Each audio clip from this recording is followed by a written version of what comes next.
যদি অনিয়মিতভাবে না জেনে মিস করে, এটা হচ্ছে ভুল। কিন্তু নামাজের শরীয়তের বিধান এটা জানার পরে আবার যদি তাচ্ছিল্য করে, ও তো মানুষের বিষয় না। এটা যদি ঠিক হয়, উত্তরাধিকার বাবা মারা যাওয়ার পরে তার রেখে যাওয়া সম্পদ থেকে ছেলে কতটুক পাবে, মেয়ে কতটুক পাবে, এটাও ইসলামী শরীয়ত প্রকাশ করে দিয়েছে, আল্লাহ আমাদের জানিয়ে দিয়েছেন। এখন কেউ যদি এটার বাইরে যায়, তাইলে এর কি করবেন? সবাই বলেন শয়তান। আল্লাহ বলছেন তোমরা জিনার ধারে কাছেও যাও না। যখন কেউ যদি আমাদেরকে জিনার প্রশিক্ষণ দিতে চায়, জিনার দিকে ধাবিত করবার চায়, তাই কি বলবেন? এগুলো শয়তান। বিদায় নিতে হবে। ইসলামী শরীয়তের বাইরে যাওয়া যাবে না।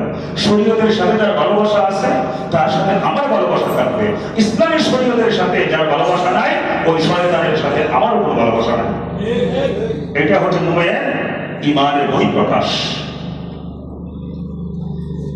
বাইরে আমার বন্ধুরা, আমার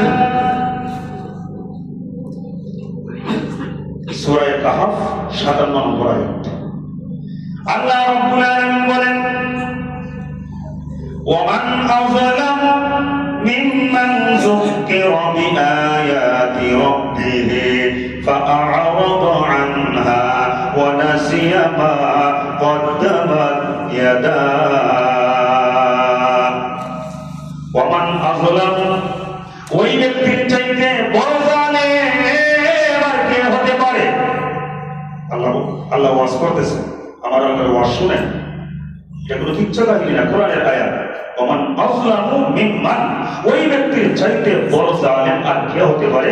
মিম্মান যুকিরা বিআয়াতি রাব্বিহি, যারে আমি আল্লাহ রাব্বুল আলামিনের আয়াত সমূহের মাধ্যমে নসিহত করা হয়।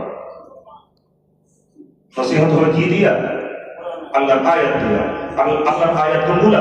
কোরআনুল কারীম, নবীর হাদিস। সম্মানিত ভাইরা, আল্লাহ বলেন যেই ব্যক্তিকে আমি আল্লাহর আয়াত সমূহের মাধ্যমে নসিহত করা হয়, ফাআরাদা আনহা, আমার আয়াতের নসিহত শোনার পরেও যেই ব্যক্তি গ্রহণ করে না, প্রত্যাখ্যান করে, এইরকম প্রত্যাখ্যানকারী আছে না?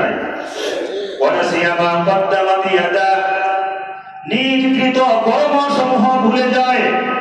ভাইরা আমার, বন্ধুরা আমার, আল্লাহ রাব্বুল আলামিন বলেন ওই ব্যক্তির চাইতে বড় জালেম আর কে হতে পারে? তাহলে এই আয়াত থেকে প্রমাণ হয়ে গেল